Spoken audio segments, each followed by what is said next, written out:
twese mu buzima twifuza ibyiza, twifuza kuba heza, twifuza no kuzamuka mu ntera.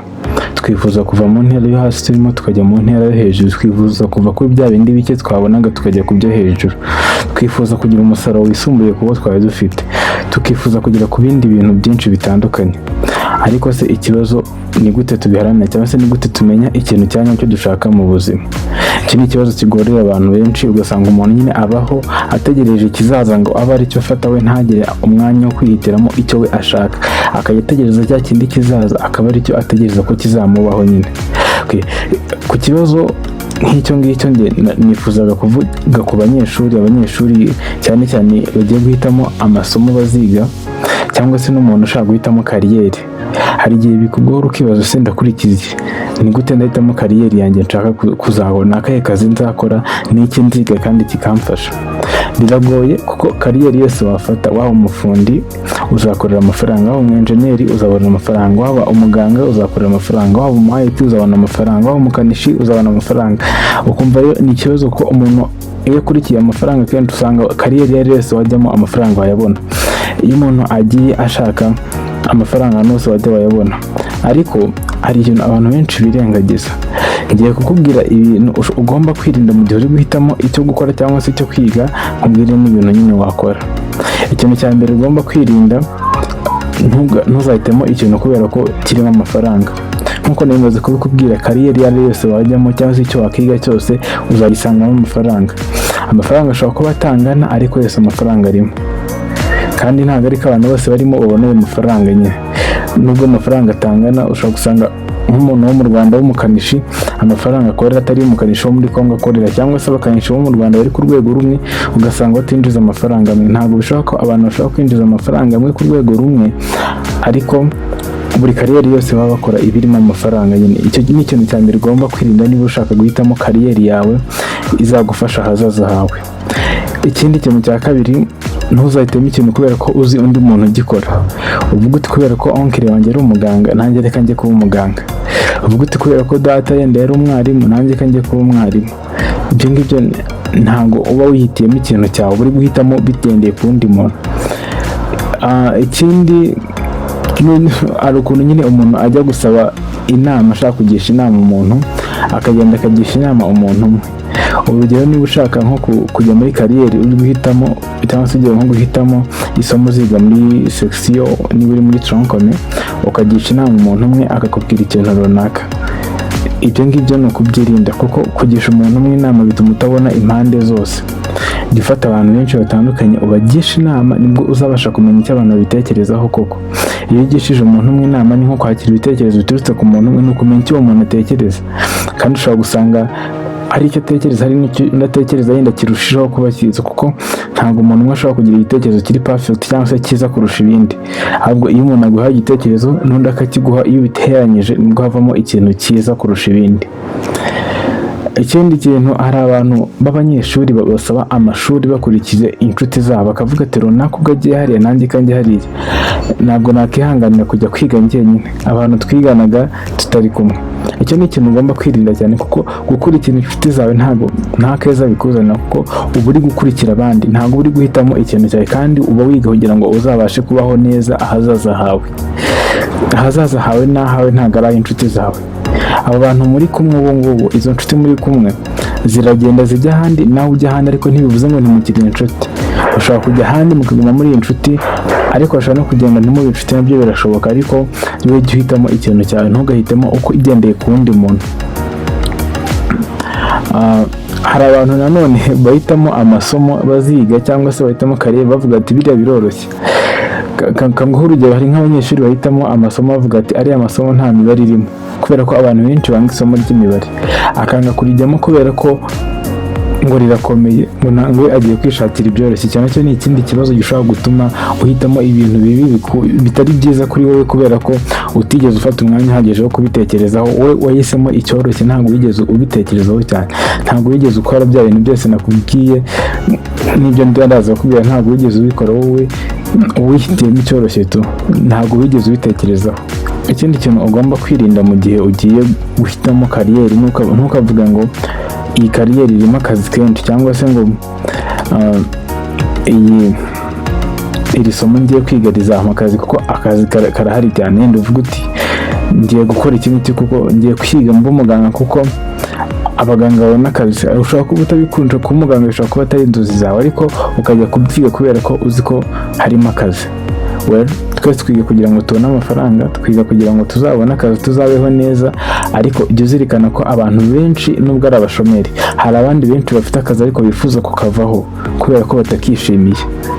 Abagafite akavuga ati kangume ngakore kugira ngo mbone amafaranga, ariko yifuza kukavaho. Icyo ni ikibazo nyine wowe udakeneye ku experience ko ubaho ubuzima utishimye kubera ko wagiye mu kazi utishimiye. Ubwo rero ntuzigere na rimwe uhitamo isomo uziga cyangwa se kariyeri uzakora bigendeye nuko irimo akazi kenshi, ko kariyeri zose nkuko nazikubwiye zirimo amafaranga n'akazi karimo. Yindi bishobora kuba bitari ku kigero kimwe, ariko hose harimo amafaranga, harimo n'akazi. Reka noneho nkubwire ibintu uzakora niba ugiye guhitamo. Ikintu cya mbere ni uguhitamo ikintu ukunda kandi wishimira gukora. Ikintu ukunda kandi wishimira gukora. Ushobora kuba utazi ikintu ukunda gukora cyangwa se ikintu wishimira kubera ko wenda utagerageje ibintu byinshi. Iyo nayo akaba ari imwe mu nama nkugira. Ugerageza ibintu byinshi bitandukanye cyangwa se ugerageze byinshi n'ibyo byaba bidatandukanye, ariko nyine bidasa nanone. Iyo ugerageza ikintu kimwe ntabwo umenya ko hari ibindi byinshi bibaho. Ushobora kuvuga uti nzi gukina football neza, ariko itarakina basket ngo ubone kwikina neza, ntabwo wavuga uti nzi gukina football neza gusa. Ushobora gusanga yenda niyo basketball uyikunda cyane cyangwa se uzi no kuyikina cyane. Bityo bisaba kugira ngo umenye niba uzi kuyikina cyangwa se niba uyikunda, bisaba ngo nayo uyigerageze. Nubwo wagerageje football ugerageze na basket, ushobora gusanga uyikunda kurusha football. Ikindi kintu uretse kugerageza ibintu bitandukanye, nkuko nabimaze kubibabwira nyine, ni ukugisha abantu inama. Nari nakubwiye ngo ntukagishe inama umuntu umwe, ngiye kukubwira ngo ujye ugisha inama abantu batandukanye. Ushobora kugisha umuntu umwe inama, yenda ari nko mu mekanisiye, akakubwira ati akazi muri mekanike karahari, ukagisha inama ayita akakubwira ati muri ayita akazi karahari. Ukagisha inama n'undi muntu wese akakubwira ati akazi karahari cyangwa se ntigahari, akakubwira n'ibindi bintu. Ariko iyo utamenye impande zombi ngo umenye uko abandi babitekerezaho, ugirana ayo makuru gusa, kandi amakuru amwe nta kintu yagufasha. Uwo muntu nawe hari ibintu byinshi aba atakamenya, hari ibintu byinshi aba atagahuye nabyo. Icyo ni kimwe mu bintu ugomba kwirinda. Ntukagisha inama umuntu umwe, jya ugisha inama abantu benshi batandukanye. Bibaye byiza abantu bari no muri kariyeri zitandukanye, ugende nk'umuntu uri muri kariyeri yenda y'ubujyanama, umugisha inama ku bintu bya mekanike.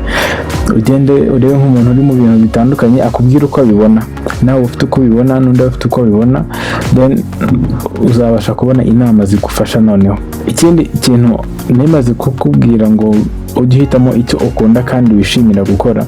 Ibyo bizatuma ukora akazi udakorera amafaranga. Bizatuma ukora akazi udakorera amafaranga, ahubwo ukorera kugira ngo akazi gakorwe neza. Muri icyo gihe iyo ukora akazi udakorera amafaranga, ni hahandi ugakora neza ukishimiye kandi ukabikora ubikunze nyine muri make. Ikindi kintu ni ukwibwiza ukuri. Hari igihe umuntu yibeshya akibwira ati hari wasanga nkunda kiriya, nyamara ndagikunda, nyamara mu by'ukuri atari icyo ukunda. Jya wibwiza ukuri. Niba wanga ikintu wibwire ko cyanga, niba ugikunda wibwire ko utikunda, kuko kwibeshya nta hantu hamwe heza bikugeza ko ubuzima uri gukina nabwo ni ubwawe. Ubuzima uri gukina nabwo ni ubwawe, ni ubwangiza. Nta muntu uzaza kubugukemurira. Ibibazo uritera ni ibyawe. Ahazaza hawe n'ahawe hareme nonaha, ahazaza hawe harema nonaha. Wishyiriraho ibintu uzagenda ukurikiza, uhitamo iyo kariyeri nziza ikubereye. Jya wibwiza ukuri uti nshoboye iki, wibwiza ukuri uti nkunda iki, wibwiza ukuri uti iki nicyo nishimira gukora. Ikindi kintu ni ugufata igihe cyawe ugatekereza. Fata igihe cyawe utekereze, ukunda utekereze icyo ukunda, utekereze icyo wishimira gukora. Fata igihe cyawe ugisha inama, ko ahazaza hawe nyine ni ahantu hakomeye cyane utari wagera. Kuhangiza rero utarahagera urumva cyaba ari ikibazo. Ahashizeho ntukaharebe cyane nyine, jya uhigira amasomo ariko ntugasubireyo cyane, kubera ko ahahise hari igihe nyine wicuza cyane iyo utekereje ahahise, ukumva wahindura. Ariko ntabwo biba bigishobotse. Wowe jya ufokasinga ku guhindura ahazaza. Ikindi kintu nakubwira ni uko ntabwo buri gihe uzaba icyo wigiye. Ushobora guhitamo kuba umutekinisiye bikazarangira ubaye umwarimu, ushobora guhitamo umwarimu bikazarangira ubaye umuganga. Ntabwo wamenya ukuntu ahantu ubuzima bukujyana. Rero nubona igihe ishuri rizaba riri kukunanira, uri kubona uri gutsindwa mu ishuri, bishobora guterwa n'uko wahisemo yenda isomo udashoboye, cyangwa se wahisemo bitewe na za mpamvu nakubwiye, cyangwa se ni ikintu udakunda, cyangwa se ni ikindi kintu icyo ari cyo cyose kiri kubitera nyine. Nubona bitari kugenda neza, igisubizo ntabwo ari ukuva mu ishuri, igisubizo ntabwo ari ukureka ishuri. Iyo ibyanze ugerageza ubundi buryo, iyo byanze ushaka ukundi kuntu bigenza ariko bigakunda. Icyo nkubwira ngira ngo uracyumva neza. Ntabwo igisubizo ari ukuva mu ishuri, kuko buri gihe ntabwo uzaba icyo uri kwigira. Ushobora gusanga hari indi mpano wifitemo utigeze wivumburamo. Nk'uko nakubwiye, komeza ugerageze ibintu bitandukanye, uzagera aho wivumburemo ya mpano ufitemo imbere muri wowe. Komeza ushyiremo umurava, ufate akanya kawe, utekereze icyo ukunda, icyo wishimira gukora. Nukimenya, ndizera ko ubuzima bwawe buzabaho neza bwishimye. Niba wabikunze, kora subscribe, ukore share, ubwite n'inshuti zawe zose birebe. Murakoze.